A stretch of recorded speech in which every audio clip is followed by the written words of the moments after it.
What up, Square Circle Podcast fans and MLW fans?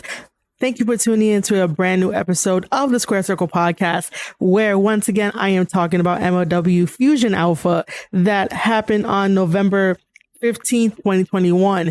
If you listen to the previous episode, I explained why I am playing catch up with all the episodes that I've missed and produced for the Square Circle Podcast. So thank you for your patience and thank you for still listening and cheering me on as I try to get my confidence back and try to create new content for you guys to consume, because we're all here for professional wrestling. We're all here for original content, and we're all here for learning more in depth about professional wrestling. Because, you know, I like to break down matches and I like to let you guys know this is why the story is taking place and this is how the story can maybe improve if it needs to improve. But so far, MLW has a very nice grip on where they want stories to go and how they format their short shows of MLW Fusion. And then coming up next year of January 6, 2022, it's going to be MLW Azteca series. So that's going to be really great. But I will do an episode talking about all MLW news to catch up everyone and anyone that has not really been following. Now is the time to really follow MLW. They're doing great things and they have a really good flow with their product. So this is MLW Fusion Alpha episode 8. And let's get right into it.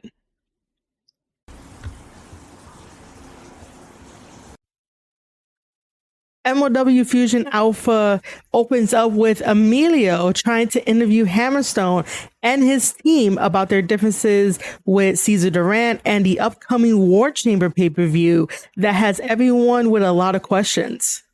Hammerstone is taking it one step at a time, and he's not going to be revealing his whole entire team just yet. And both him and Cesar Duran are definitely not on the same page. Not all the time. And you can definitely see that dynamic as you watch MLW Fusion on the YouTube channel.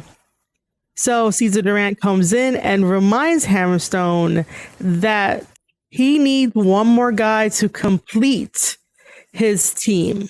And they tease us with that it's going to be a mystery partner. Obviously, for the sake of this review, because I'm playing catch up, we all know who that mystery partner is because we all watched it. I even watched it, but I'm not going to spoil it for those that still want to be entertained by my regular show review. We have our opening match of Los Parks versus 5150, and this is a straight up anything goes type of match where it's going to be fast paced, a lot of action, a lot of hit and runs, and it's just going to be very chaotic. That's what this match was. It was definitely chaotic. A fist fight happens. Homicide comes out to help 5150. Supposed to be a trios match. Now it happens to be 3-on-2 because there are 3 members of 5150 and only 2 members of Los Parks. And I wonder what happened to the last member. Papa Park, which is LA Park, arrives just in time with a chair. And then we get a code red in this match to slice Boogie by Park Jr. We get a power bomb to Park Jr. through some plywood that just happened to be underneath the ring. And they were like, yes, we're going to use it. La Park comes in and hits Slice Boogie with a chair. Danny Rivera and Homicide come in to attack La Park because numbers have the greater offense and the bigger strength when you're trying to take out La Park. This eventually goes to a no contest rule. The referee gets hit with a slapjack that most likely Julius Smokes did, if I remember correctly. And then we have some wild ass fights happening after it becomes a no contest. You cannot contain Los Parks and 5150. Both of these guys are going to bring the fight. Both of these guys are going to make sure each other is hurt. I think the only way to settle this moving forward is to have a cage match of Los Parks versus 5150 and try to set it like that, where it's one fall to a finish And there we go. We end that feud because the last thing you want on your hands is a straight up Hispanic fucking fight. That's the last thing you want. But it makes great entertainment for us. You know, we love it. We get it. But again, in order to completely finish this fight, Los Parks versus 5150 should definitely be in a cage match. Next, we have a 12-man battle royal elimination tag team style of a match that originally had me confused. I thought that all 12 of these men were in this match to have like a battle royale and you have to get eliminated by getting thrown over the top rope. But no, it was team 1 versus team 2. So I'm not really going to break down the dynamic matchup because it was way too much. It was way too chaotic and I was not going to do that. So for team 1, we have the Beastmen teaming with Kevin Koo, teaming with Gino Medina, teaming with Casey Navarro, teaming with Ikuo Kwan. I apologize if I mess up your name, dude, but you know, you and I are cool. Teaming with King Mo to take on team 2 of Zenshi, Warhorse, Savio Vega, Blue Meanie, Richard Holiday, and EJ Naduka. So again, I really thought this was a 12-man battle royale style where they had to go over the top rope. No, it was not. It was a fantastic 12-man battle tag team elimination. And the winner of that, taking the victory for team 2, was EJ Naduka. The interesting piece about this is that EJ Naduka is definitely on Hammerstone's team. And so it only solidified Hammerstone's power advantage of going into War Chamber. Now we come to our main event of MLW Fusion Alpha, episode 8. This was the Opera Cup semifinals that saw Bobby Fish versus Davey Richards. This was a fantastic match. I was there live for this one. I was sitting at Hardcam, so I remember this one. Fantastic match all around. I always say to people that I am more of a technical person, that I love the technical side of professional wrestling than I do with all the flips and the gymnastics.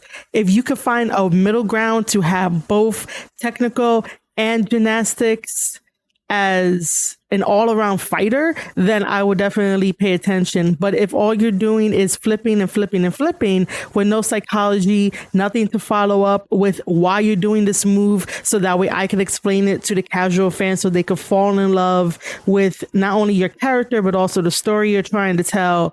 Like, help me tell the story of your wrestling style in the ring to casual fans to make them appreciate the art of professional wrestling more. But if all you're doing is just flipping around with nothing to hold on to for like psychology, or nothing to give, I should say, nothing to give to the psychology of what a wrestling match should be, then I'm going to have a hard time to try to tell fans why they should be emotionally invested a lot more than just on surface level.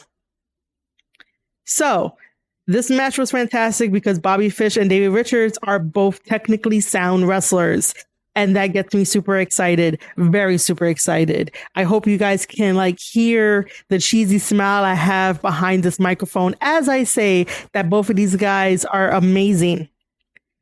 So we start off with some chain wrestling. That's always a given. And then a quick kick to Bobby Fish's arm to create some space between Fish and Davey Richards. Bobby Fish goes for a kick to Davey Richards, but that kick is blocked and then duck under. Then the sweep of the legs of Davey and unloaded body shots to Davey from Bobby Fish. Both of them fight to the outside. Davey comes in with a running knee to Bobby Fish, and then Davey starts working on the knee of Fish once they both get back into the ring. Both of these guys are technically sound, like I said before, so they know how to counter each other's moves. However, we get an ankle lock and then a kick and then a brainbuster, and a cover and a kick out. However, this all leads to Davey still working on the knee and ankle of Bobby Fish, allowing Davey Richards to get the ankle lock onto Bobby Fish and have Bobby Fish tap out. And this allows Davey Richards to win the Opera Cup semifinals and move on to the finals, where he was eventually facing TJP. Now, what you didn't see at the end of this MLW episode is that TJP came out with a chair and started to beat up Davey Richards with that chair, damaging his knee, damaging his ankle, anything that will allow Davey Richards to be limping the next time they see each other for the Opera Cup finals. And so TJP can get an advantage over Davey Richards. The only reason why I know this is because I was there live at the Hard Camera during MLW Fightland, where they were taping this to show this for episode 8. But they cut that out. That's totally fine. But that's just a little extra tidbit for people to know that that's what happened when the YouTube channel show went off the air. All right, Square Circle Podcast fans and MLW fans, that is all for my review for MLW Fusion Alpha Episode 8. I really hope you enjoyed this episode. And if you do, thank you for listening and thank you for leaving a awesome review on Spotify. That's right. If you're listening to this on the Spotify platform, Spotify has introduced star ratings and reviews. So make sure to give us a review and maybe even a star rating to let us know how we're doing and if you really did enjoy the episode. You can also leave a voice message and support via anchor.fm/Square Circle Podcast. To take your support to the next level, I am trying to reach affiliate status over on Twitch. Head over to twitch.tv/Marie_Shadows, where you could definitely leave a follow and help me out with their algorithm as well. Everything is appreciated and everything is encouraged. Nothing is forced upon you to do what you don't want to do. I also have the YouTube channel, youtube.com/Square Circle Podcast for all your podcast needs. Ladies and gentlemen, you have been listening to an episode of the Square Circle Podcast. I am your host, Marie Shadows, and I'll see you guys on the next one.